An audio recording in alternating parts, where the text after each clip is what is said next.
Hi, everybody, and welcome to the English Horizon, the English phonetics made easy for the Indian learners. I'm Rajan, and you are now listening to the seventh episode of our learning program on the subject of English phonetics. Well, I hope you enjoy and you're happy, and I thank you for listening, sharing, liking, and commenting, and supporting and subscribing to my channel. Thank you very much. Well, in the series of English phonetic lessons, the first lesson we have learned about the importance and the benefits of learning English phonetics. And in lesson two, we have described different kinds of dialects and different kinds of pronunciation. And in lesson three, we have been acquainted with the speech sounds. And in lesson four, we have described about the airstream mechanism, which is essential for the production of speech sounds. And in lesson five, we have got acquainted with the vowel sounds and the classifications as an introductory part of vowel sounds. The full classification and description of vowel sounds will be continued in the episodes to come.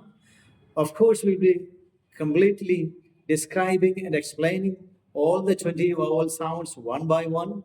It will take a lot of episodes and time. Let's wait for that. Now, today, in this session, we are going to deal with uh, a particular topic that is nothing else but the organs of speech. When we hear the expression organs of speech, some of us may not be completely happy with that expression because these organs, which are described as the organs of speech, of course, will have their primary functions or duties.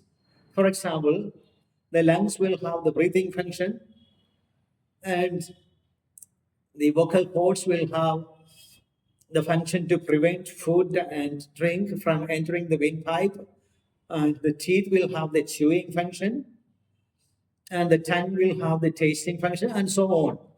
But apart from these primary functions, these organs have some additional or extra functions, that is, they are involved in the production of speech sounds. So, since they are involved in the production of speech sounds, in phonetic literature, we term them as the organs of speech. Now, the organs of speech are of three systems. Number one, the respiratory system that consists of the lungs and the windpipe and the muscles of the chest.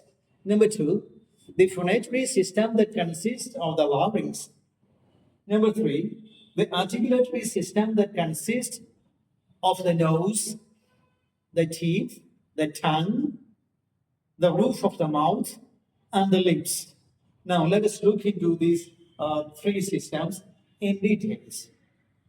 Now, the first one, the respiratory system. We know that the respiratory system consists of the lungs, the muscles of the chest, and the windpipe or the trachea. We understand that the lungs act as the balloons in our body. And we understand that the lungs are spongy bodies which are made up of small sacs called alveoli. And it is in this alveoli that the blood is cleaned of its carbon dioxide and provided with the fresh oxygen from the outer atmosphere. And the fresh air from outside is provided through small tubes called bronchioles, and these bronchioles come together into two large tubes called bronchi, and these bronchi join the windpipe. Now, these bronchi, the bronchioles come together into two large tubes called bronchi, one situated on the left side and the other on the right side. The bronchi join the windpipe or the trachea. It is through the trachea that the air we breathe in passes through the throat into the lungs. Now, the process of respiration involves two actions. One, taking out the air from the lungs into the outer atmosphere. Number two, taking the outer air into the lungs. When we take the air from the outer atmosphere into the lungs, it is called inspiration or ingression. And when the lung air is pushed out or thrown out, it is called expiration or egression.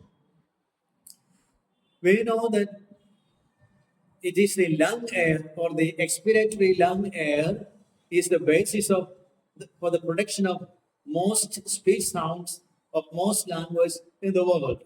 So the expiratory lung air is used for the production of speech sound.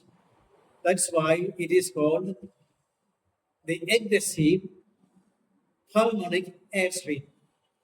Now, when the lung air is pushed out, it is called aggressive, and when the air from outside is taken in, it is called ingressive. Well, I think you have now got an idea of the respiratory system as part of our speech organs. We'll have time in the next episode for explaining the phonatory system and the articulatory system. Since I'm always afraid of the length of the video, since the subject is phonetics. So, time to wind up. Thank you for listening to me. Let's meet very soon in another episode. Goodbye. God bless you.